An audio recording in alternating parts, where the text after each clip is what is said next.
right, welcome back to Last Second Sports, where we are giving you our take down to the last second. And tonight, as you know, is a Tuesday spotlight, and I have two very special guests with me from the 49 Carat podcast. I've got right next to me would be Steph, and right below would be Angelina. Everything that you can find about these two ladies is down in the description, including the YouTube channel, links to the pod, everything. Let me kick it to you real quick, though, Ange, so that you can give the audience a rundown of your show. Yeah, first of all, thank you so much for having us, of course. We are stoked to be here. Any opportunity we can get to talk 49ers, we're going to take it. And a platform like yours is awesome. So thanks. 49 Carats podcast. We started this almost exactly a year ago to kind of give women a voice in the podcasting community, specifically the 49ers podcasting community. We felt like it was kind of an underrepresented area. And we just kind of wanted to show that, you know, girls do know football too, and we wanted to do it in a fun way. So I think that's what we try to do with our show, and we have a lot of fun with it, and we have a lot of people that are encouraging us along the way. So it's been a fun ride, and my co-host Steph Sanchez, my better half, I can't praise her enough, and we're so happy to be doing this. You can follow us on Twitter at 49K Pod if you want. Maybe wait till the end of the show and you can decide if you like what we have to say or not. No, I think it's great because that's exactly what this is about, right? Like I shout it out, but ultimately my guests always end up shining through it. It's all about you ladies. And I'm confident by the end, people are definitely going to want to sub. And I love that there are females in this space that love football, know football, are wanting to actively talk about football. I think it's great that you ladies put it together. You started around the same time that we did here at Last Second Sports. And it's always good to see people just grow and flourish in this game. So appreciate you ladies also for being willing to come on. But let's just jump right into it. Steph, I got to ask you, you were just actually at that Cowboys game. What an experience. Now, forgive me if I'm wrong, but you definitely don't look old enough to remember any of those 90s rivalries with the Dallas Cowboys. So I see that you're wearing the Steve Young jersey, so I love the throwback, but being there in person to renew a rivalry from the 90s that was so big, what was that experience like? I mean, honestly, like for me, and you're right, like I am definitely on the younger side where like I didn't get to experience that rivalry. So for me, like it didn't feel like a rivalry. Even being out there, like, yes, there's a lot of anticipation, excitement over the game on both sides, right? Like obviously all the Cowboys fans are excited, but they're so friendly. Like I feel like in rivalries, like the fans are just always like, shit talking to each other, and it wasn't really that. It was just like, friendly banter, really. And so I feel like that was a good experience for me. And another thing, like going into this game, I feel like even with rivalries, both teams are very evenly matched and they go head to head. I didn't really feel that way with the Cowboys. Like I wasn't really afraid of them. They don't have that, like, I don't know, like I feel like there's a certain type of team that is deserving of being in a rivalry, right? Like just something like teams that have like grit. They play with like grit, toughness, physicality. That's what you think of when you think of rivalries. And so I didn't see this Cowboys team as, being that type of team. So I really didn't see this as a rivalry of any sort. Yeah, that's totally fair, by the way, because I felt the same way. It's crazy because, especially once you get to the playoffs, like this could be your last week covering this particular team. And as a fan, you kind of get emotional about it. But I didn't see any way that the Cowboys were going to win that game. I didn't feel the 49ers should feel threatened about it.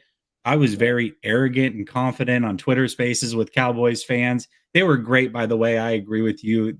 Not a lot of trash talk. It was all fun banter, nice people. But I didn't think that Dallas really gave the 49ers the threat to warrant being worried about that game. So I think what you're saying is right on point for sure. I think it's funny stuff that you mentioned. There wasn't really any animosity between Cowboys fans and Niners fans because I saw a lot of fight videos on Twitter after the game and they were all Cowboys fans fighting each other. So I feel like that really backs up your claim. That's hilarious. That's pretty funny. Yeah. Yeah, that is very funny. Jesse, I can't tell if you like Jackhammer or not, despite looking. Yeah, Jack and I are. It's funny because we definitely go at it on Twitter, but we're we're actually pretty good friends, and we're texting on the side. It's all football. We have big difference of opinion when it comes to football, but on a personal level, Jack's my guy, and he feels the same way about me. So it's all good between Jack and I promise. All right, well, let's hand out some game balls. All right, Angelina, we're going to start with you first. As many people as you want. If you got one person, if you got a unit you want to hand it out to, a coach, whatever, who are you going to hand out your game balls to from that Dallas game? All right, so this might be a kind of weird pick, and I almost picked it because I thought maybe it was someone that you guys might not pick, but I'm going with Brandon Ayuk. What do you guys think? I like that. I love it. He was one catch away from having a huge game, and the catch was not his fault. Exactly. So here's my reasoning behind that. He was the highest graded receiver of the weekend, of Wild Card weekend. There's a lot of great teams playing this past weekend. He had a grade of 83.7, 6 catches for 66 yards. And like we just mentioned, there would have been more if he had been hit, not only hit in his hands like a good throw on one play, but another play, I think if he was hit in stride, that would have been a touchdown as well. And I just believe that, his emergence as a wide receiver after being in the doghouse and coming out and doing what he's done since then has really paved the way for them to be able to do what they've done with Deebo Samuel, to put him at running back and to, not have to rely on him as much as a receiver. And Deebo at running back has been, a key to all of these games that they're winning. So hats off to Brandon Ayuk for really stepping up and being that go-to receiver as he was this past weekend. And he was the best receiver in the NFL this weekend. Yeah. So game ball, Brandon Ayuk. I think that's totally fair. If you can hear dogs, fair. I'm sorry. It's funny because I actually muted myself because we actually got a new puppy ourselves and he's going crazy in the other room. So I muted myself. And I could still hear it in my ear, but I couldn't hear it over here. I'm like, what's going on? So, it's just mine. If you watch our show, I'm sorry. It should be done now. No, it's all good. It's all good. All right, Steph, what about you? Who are you handing your game balls out to? All right. So I have a feeling that maybe Angie would know who I might pick just because she didn't pick this person. I'm going to go with D'Amico Ryans. I knew it. I did know it. I knew you knew it. I'm gonna go with D'Amico Ryans. I cannot stop singing this man's praises. And just based on that performance that we saw on Sunday, I think it even exceeded my expectations. Because yes, I didn't really think the Cowboys were going to win this game, but I also didn't think the defense was going to be that dominant. Especially the defensive line. I was freaking out when Bosa left, and there was a bit of a turning point there in that game as well when they announced it on the giant screen. And I was starting to get nervous. I was like, I don't know if we can finish and win this game if Bosa's not in there. He's a huge part of that defensive line, and he is. But and just the fact that D'Amico Ryans is able to have all his guys be productive on that defensive line, I think speaks volumes, and what he's been able to accomplish. You see as well, Ambry Thomas held his own on Sunday, and man, I've come away very impressed with what he's been able to do, and it's made me not be nervous with every matchup that we have. I don't think there's, excuse me, I don't think there's any remaining team on in the playoffs that I would be scared to face offense wise, right? Going against our defense. I feel like they've proven that they could handle, the big receivers, the tough offenses, the good quarterbacks, and do it very effectively. So D'Amico Ryans getting the game ball for me. Yeah, this was one of that was one of his greatest tests of the season so far. I mean, everyone fears that Cowboys offense. So yeah, to see what they were able to do, like it was insane. And Fred Warner. I didn't even mention Fred Warner leaving, like, in crunch time there towards the end of the Yeah. game. That was also scary. Scaring the crap out of us. Yeah, that was whew.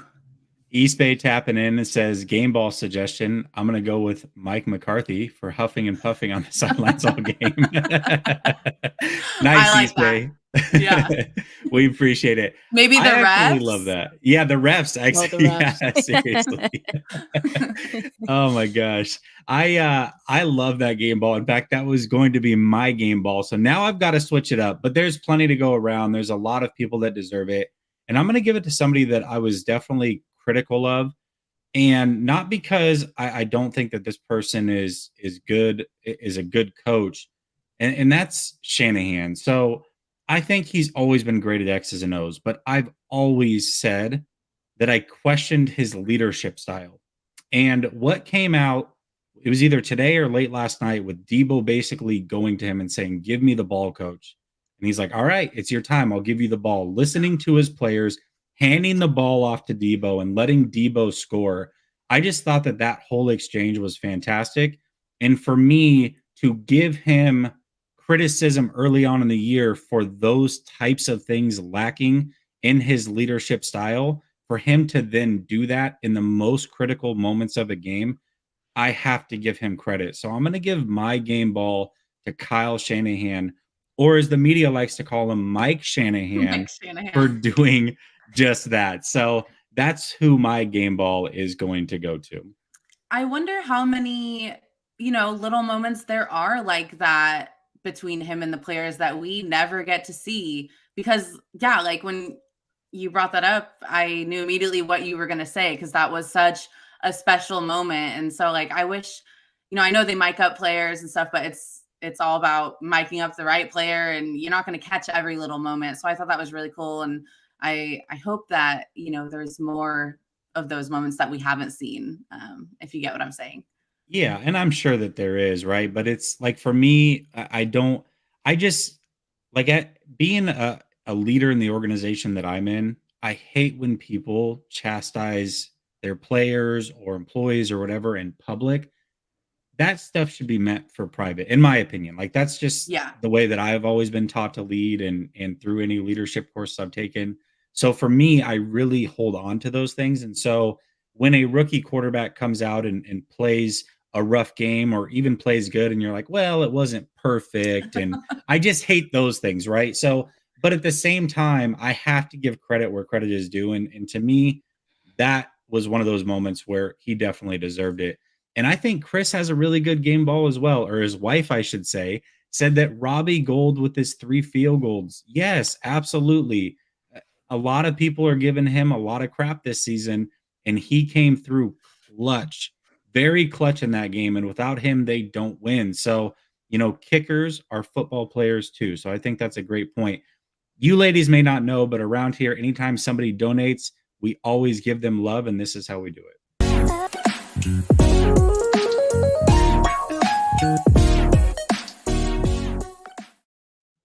I love that. Oh my God. That was so amazing.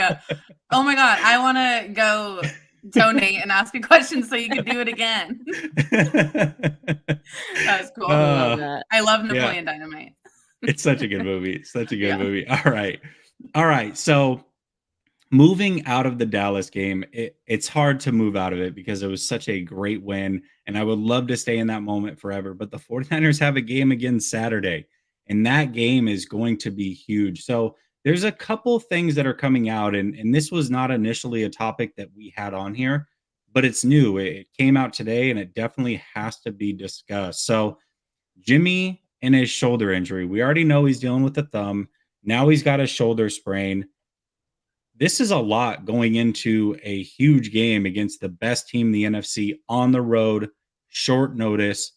This is a big task. So, Steph, I'm going to ask you, how, if at all, do you think this impacts this game, the game plan? Any thoughts that you have on this?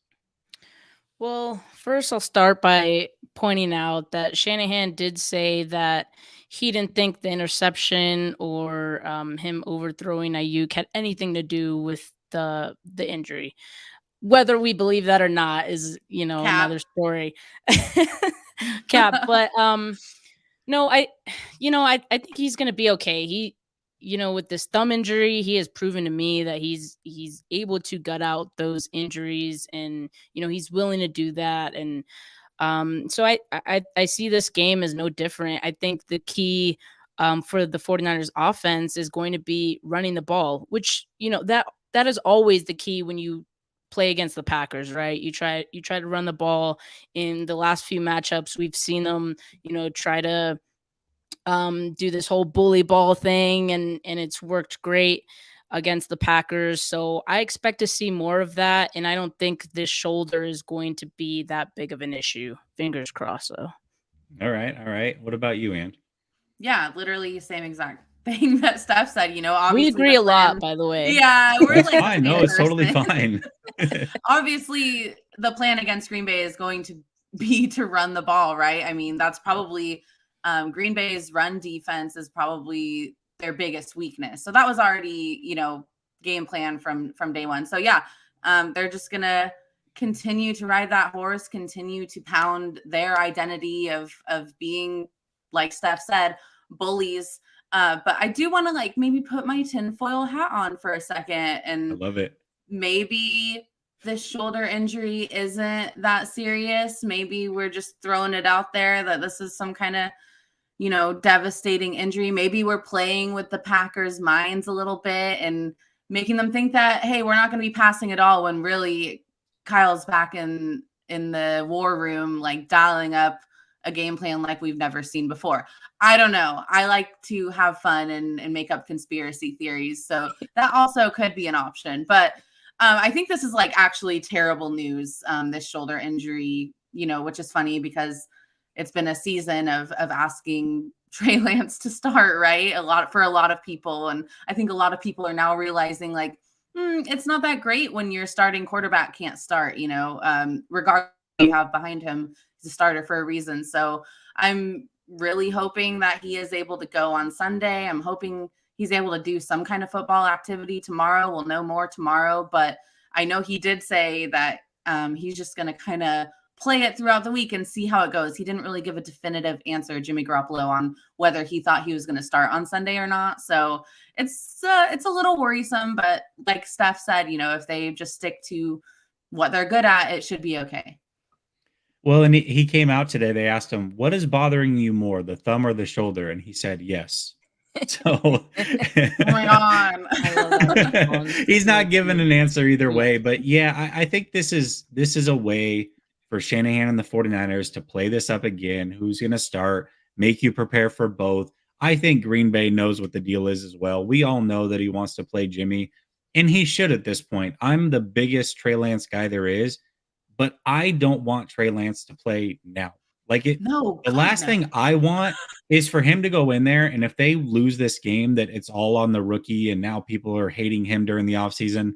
I don't want any part of that. So it's Jimmy's team. Let him finish his last hurrah, however it goes, whether it's Super Bowl, lose this weekend, whatever that looks like. Let that play out, and then we can worry about Trey Lance and turning it over to him.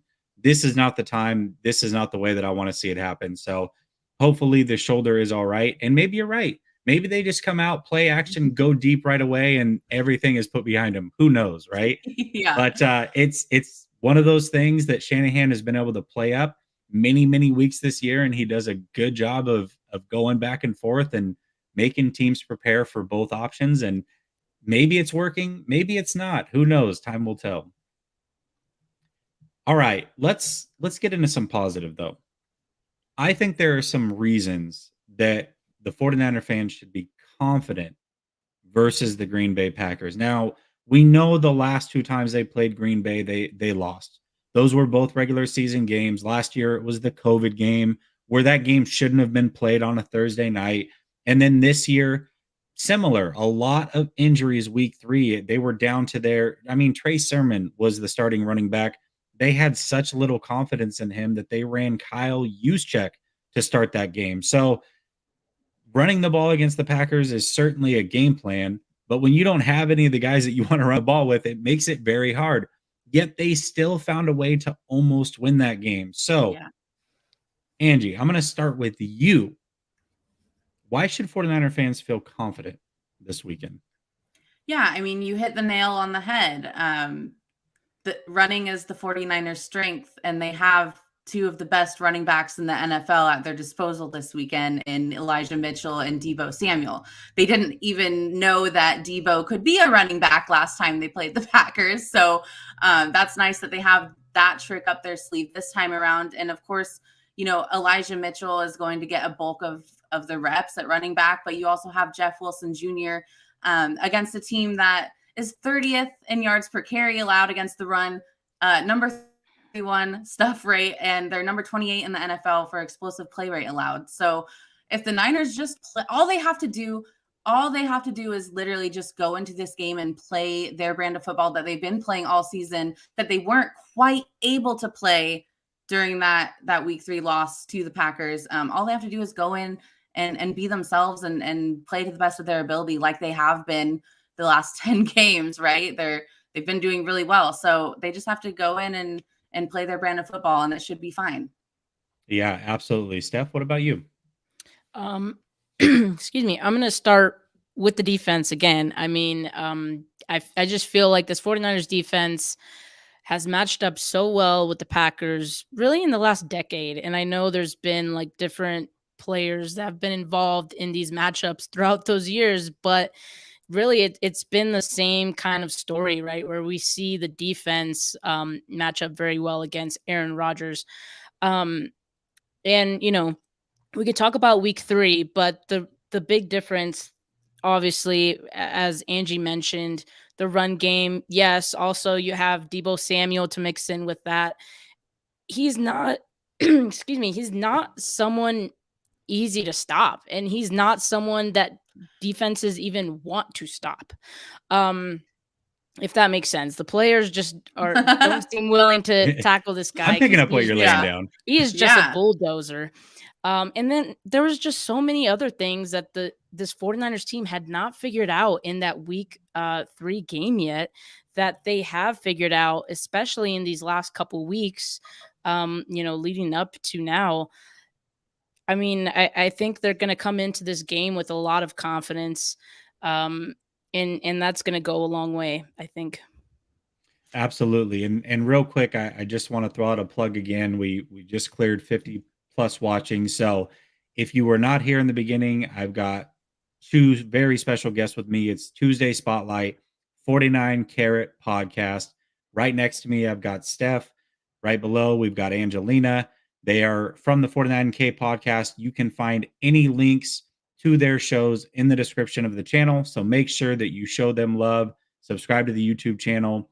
If you are on Twitter, make sure that you follow these ladies. They are fantastic and they know their football. So anyways, getting back to it, I agree. I think those are all reasons for optimism. And I'm going to throw out something here as well. So I found this stat, the game day against the Dallas Cowboys, and I think that it showed itself.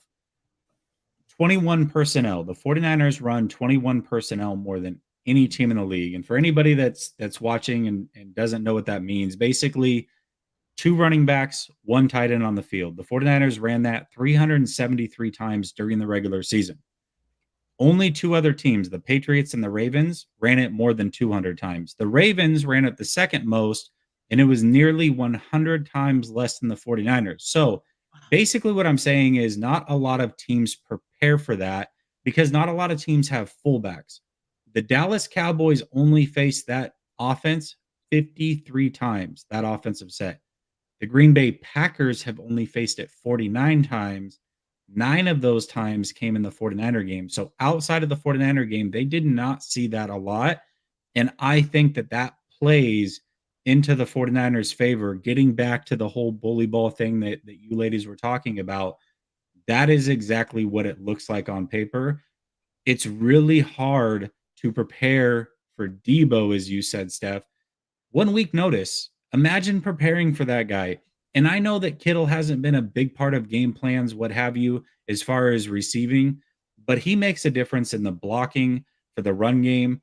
It's tough to prepare for that as well when you've basically got a sixth offensive lineman out there at all times, who, by the way, is also always eligible and faster than almost every defender you have on the field. It's hard to prepare for that. So I think the 49ers have a lot of things going their way, and it's going to be very hard to prepare for them for anybody on 1 week's notice. And that's what we're going to see up until the Super Bowl if they are lucky enough to make it that far.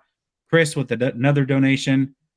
He says, we got to see a dance. So I've got another one for you.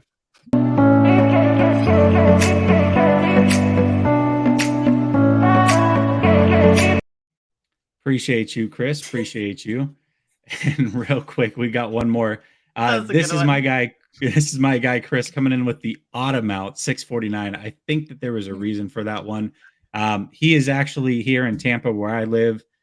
He is a part of the Tampa chapter for the 49er game. Chris, I think myself and Nick from Nothing But Niners are going to be meeting up with you guys to watch the game this Saturday. He is going to be in town, so that should be a lot of fun. He says, Jesse, what's good, homie? Hey, Angie and Steph. What are your thoughts about the players on Green Bay that they have returned to the game and possible impact? Yeah, I think that's a great point. So Green Bay has their left tackle coming back, Bakhtiari.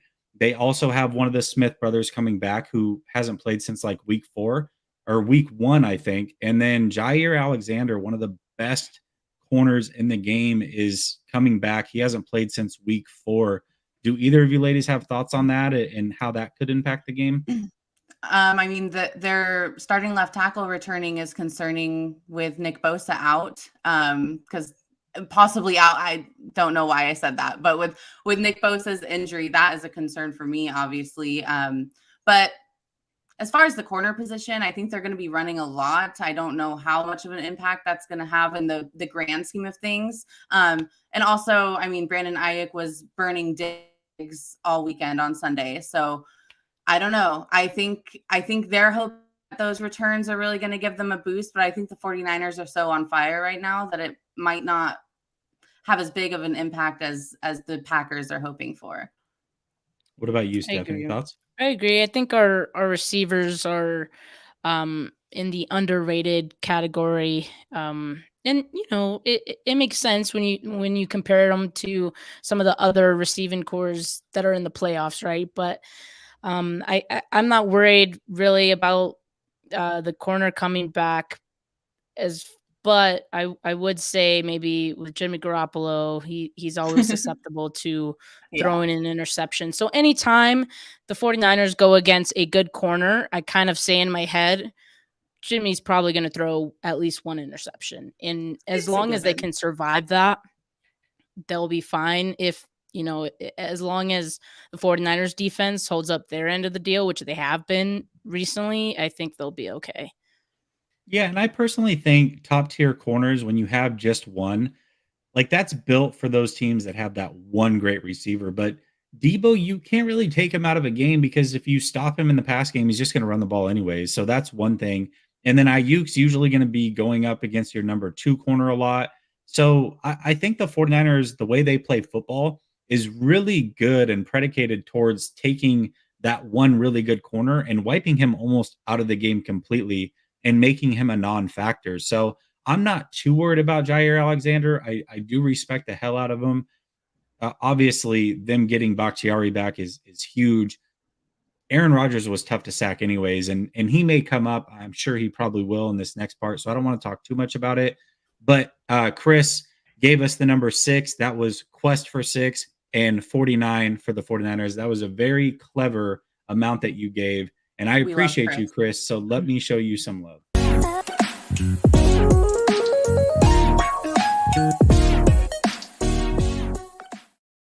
So you guys don't see it in the back, but I see Angie's back there just dancing like crazy. I have to. I love it. All right. So let's go to the other side of things. No. What should 49er fans be worried about? And Steph, we'll start with you on this one. And there is a lot. I mean, Green Bay is not the number 1 team in the NFC for no reason. They give almost everybody fits, and there's a lot of things that we can point to. But for you, what is the one big thing that 49er fans should be apprehensive about?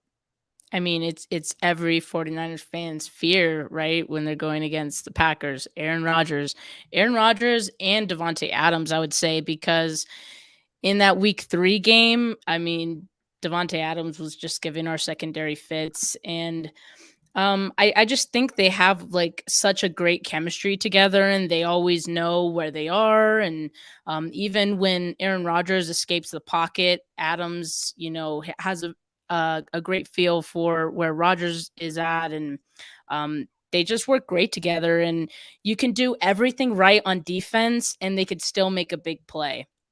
That's what worries me about them, and they really only need, you know, uh, they don't need a lot of time to make a big impact and to score. So that's what worries me. Looking back at the Cowboys game, let's just say the Cowboys had Aaron Rodgers as their quarterback in that last 34 seconds. That's probably the end of the game right there, because Aaron Rodgers more than likely could probably get it done. So those are the type of things that worry me. The 49ers can't get in a situation where, Aaron Rodgers is the last person to get the ball. Yeah, that's not. I think Because we that's what proved happened in that week one. 3. We saw what happened there. Yeah, God. And we all knew, right? Like I knew, I was like, well, it was a good game. I agree with Steph. I have Adams written down in my notes as my biggest worry, just because he torched us last time we played them. And getting pressure on Aaron Rodgers is going to be a huge part of that because our secondary is so weak, right?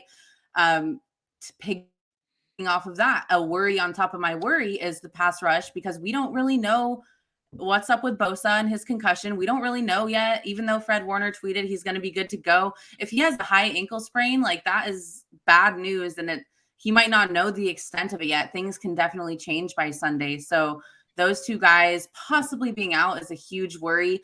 And I know we talked earlier about why we should be confident about the Packers and all the things that the Niners have this time around that they didn't have last time around against the Packers. They do still have Jimmy G this time around, but it's not the same Jimmy G as in week 3, right? He has a torn UCL in his thumb. He has this shoulder that he's dealing with. So while there are a lot of things to be confident with, there are a lot of reasons that Niner fans should be worried about this game, other than the fact that they're playing the best team in the NFL.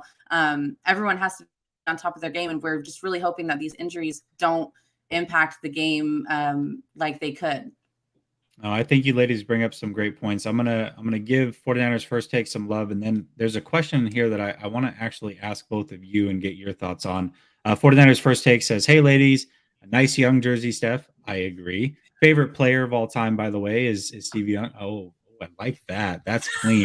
Now they have merch too. By the way, they have merch. I'm gonna have to get that link and put it in the description. I did not know they had merch, so my Steph's fault. getting hella love for her jersey. I'm like, I have drip too, dude. Also, Steph sent this to me. It's the best. He says, keep doing your thing no matter what Jack Hammer says. I swear we don't hate each other. It's just Twitter. We're having fun. All right.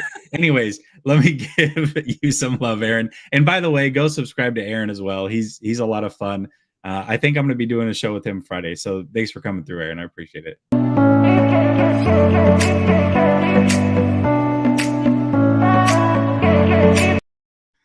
All right. Let me see if I can find this remark. And if I can't, I'll just throw it out to you.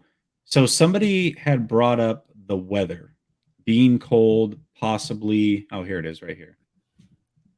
I don't know who he's a fan of, but us Niner and Rams fans are delusional. That's fine. But he also brought up the weather. I think it was him that brought up the weather. Anyways, at any rate, are either of you worried about the elements at all in Green Bay?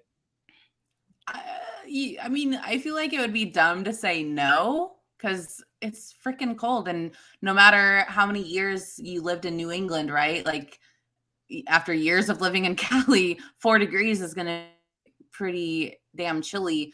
I would be more worried about it if, Jimmy was out for the game and Trey Lance was starting. Like that would just be an set of circumstances for a rookie quarterback to go into a divisional round playoff game against the Green Bay Packers, best team in the NFL, in freezing temperatures, that'd be insane. But with Jimmy at QB, I'm not super worried about it. It might make his injuries hurt a little more, but hopefully they just like shove him full of cortisone and he goes out and does his thing.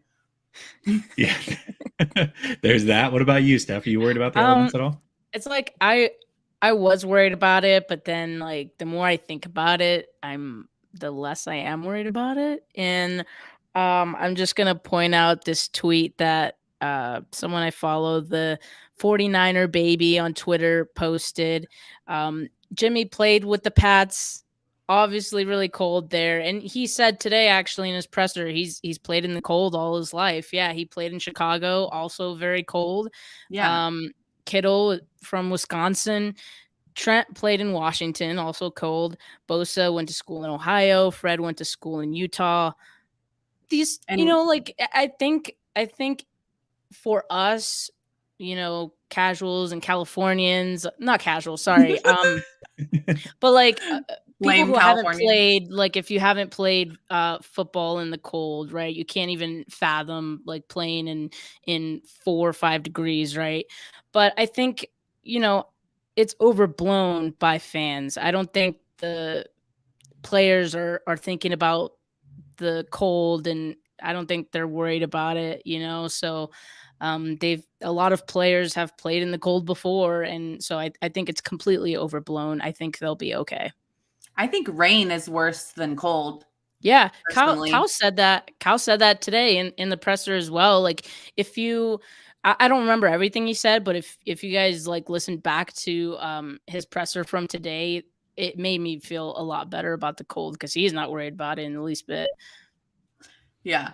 Yeah, East Bay brings up a good point. He's talking about the Colts game, and that was it. That was the difference, right? Rain is a big deal, and that's just it. I mean, Jimmy did play at Eastern Illinois. Like, I'm sure he's seen some cold weather. Even if Trey Lance had to play North Dakota State, you're talking about frigid air there. So I think the 49ers are going to be fine. And the other thing that I think about when I think of cold weather teams, I think of teams that are physical and run the ball. I actually think the 49ers might benefit from cold weather more than Green Bay, just because Green Bay is the team that is supposed to be used to the elements more. It really doesn't get cold until this part of the year. And to your point, Steph, you're talking about where all these players are from.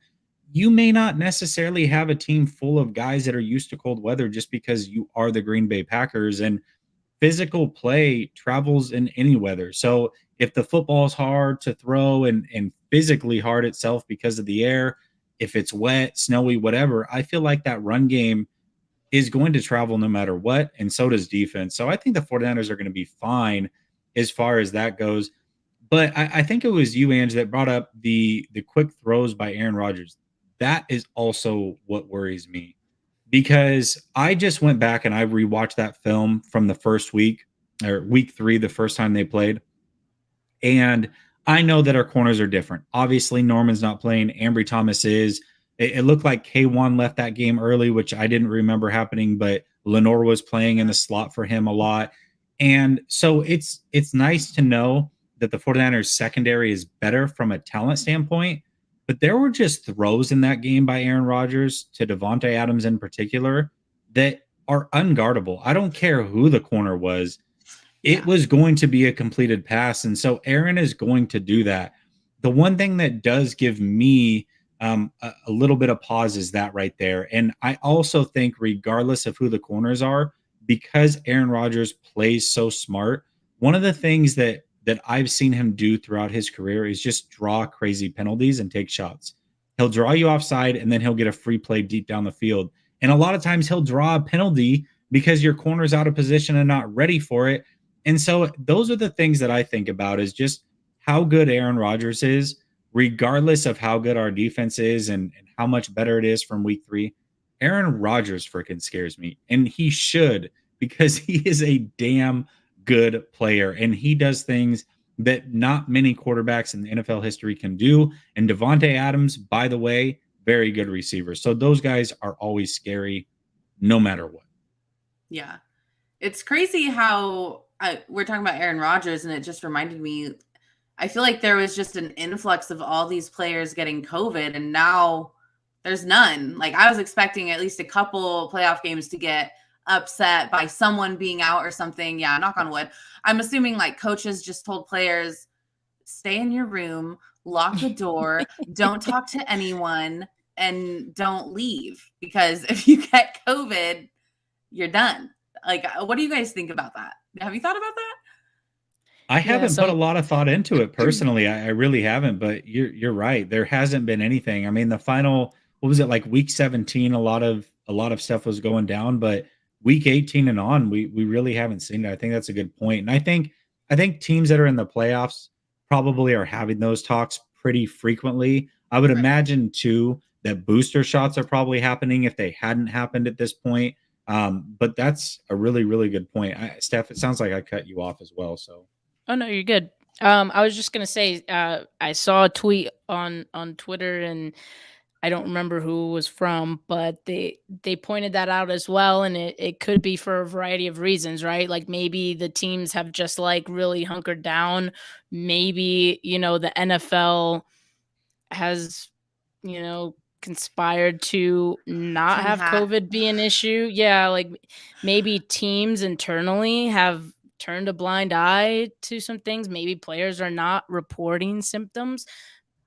All of these things are a possibility. I did definitely notice that all of a sudden, there weren't any, COVID cases within these playoff games, which is odd considering there was a bunch of outbreaks, just a couple weeks Yeah. prior to that. So I don't know. I know- don't want to speculate too much on that, but I did find it odd.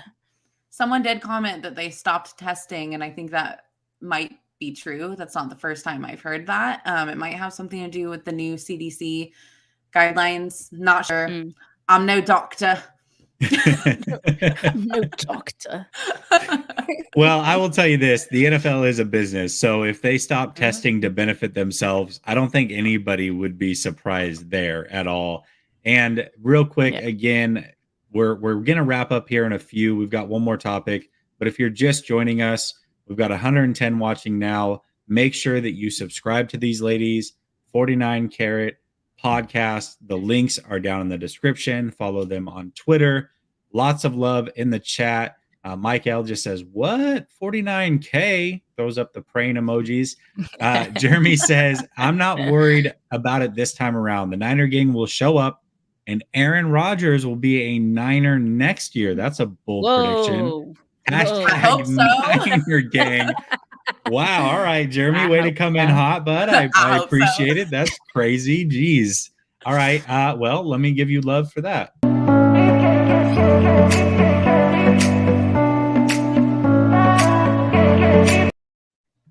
Man, I don't know how to feel about the Aaron Rodgers thing. Like, so when the rumor came out the day of the draft that they were going after him, I was all on board because I know that it would have been the number 3 overall pick, maybe another one.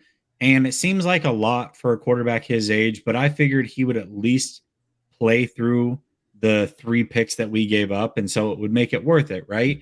But now that Trey's on the team, it's like, I'm not saying I'm fully against it, but I have a hard time believing that that would be a way that the 49ers would go. Although Aaron Rodgers is Aaron Rodgers. So if that opportunity arises, who knows what the hell's going to happen. But that's crazy. That is absolutely crazy. I'm always going to say yes. If you have a chance to sign an elite quarterback, you should do it. Even though I am ready for the future and ready for Trey Lance to get out there. If Aaron Rodgers were no question. Yeah. All right. Well, yeah, that's, I mean, like I said, it's hard to pass on Aaron bleeping Rodgers, but geez, that's a lot. And going into it. I'm like all about vaccines, like, and science and stuff, but I'm still like, you want to come? Come on. I don't really care what as long as you're not like Exactly. a tyrant and like hurting kids or women or something like that. Like I don't care what your stance is on vaccines. Like if you're a good football player, go ahead and come on over. I don't care. Yes. All right. So Steph, let's start with you on this one. Just simple. You don't have to give me a prediction. I know it's early in the week and we don't fully know who's playing. So I'm not going to hold you to a score or anything like that, but just a gut feeling. Do you think the 49ers keep it rolling this week? I think they do, and obviously that hinges on the availability of Bosa and Fred Warner, right? Like the outlook could change if any of those two players are out. But just based on what I've seen from them the last couple weeks, I think they could keep this going. I think anything is possible right now with the way the defense is playing. Like that's how confident I am in this defense right now. And I also think they go as far as Jimmy Garoppolo allows them to. Okay, I won't so add any more context to that. okay. It doesn't need to be said. Like we're having fun, Steph. We're in the playoffs. We don't We're need to just go gonna, there. I don't need to slander anyone. I All right, fair agree. enough. I agree. I think they're going to keep it rolling. I think this team is amazing on the road. This team is amazing on the road in the playoffs. Jimmy Garoppolo is good on the road.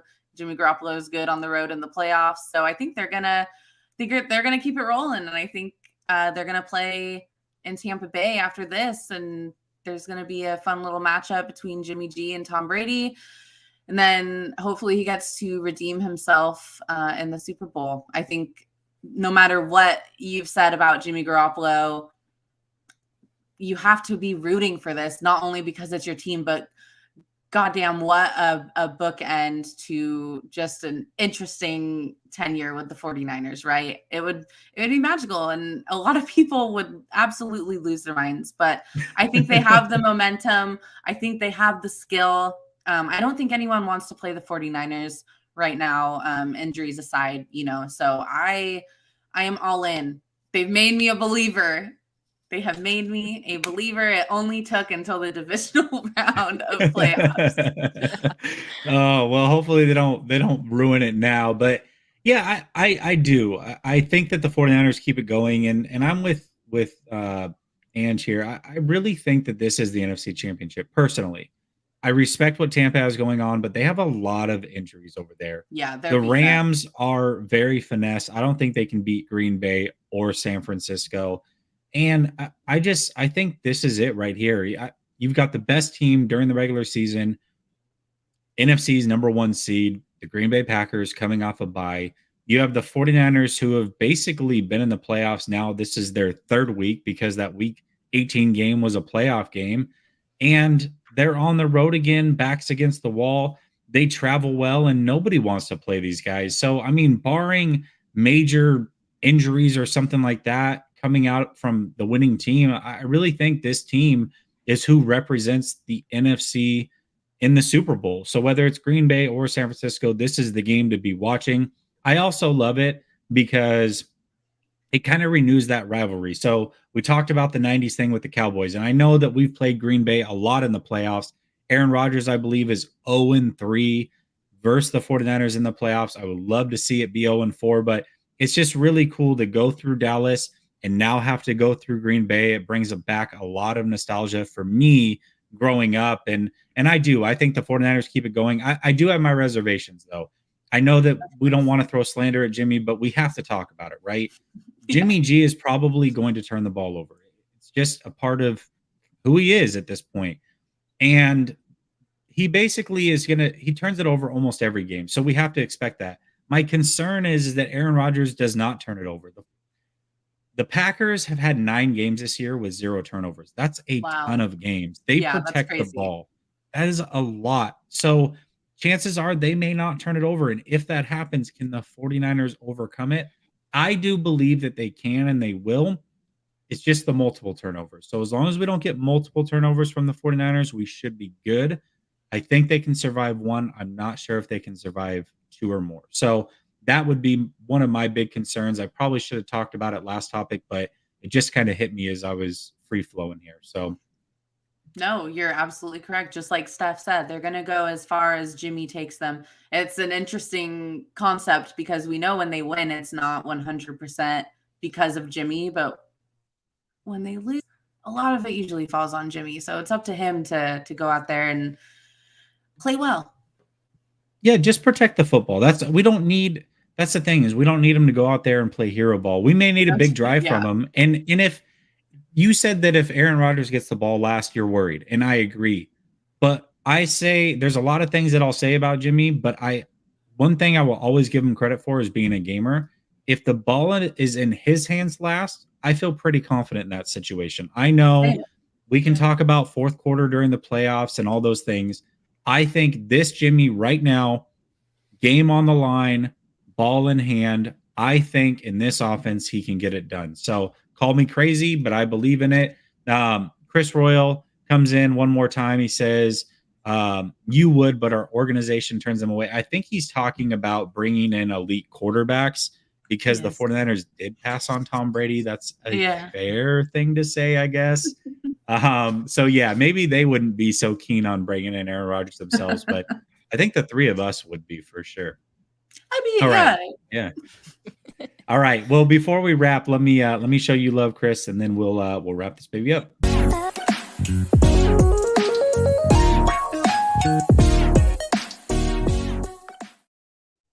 It's this for me.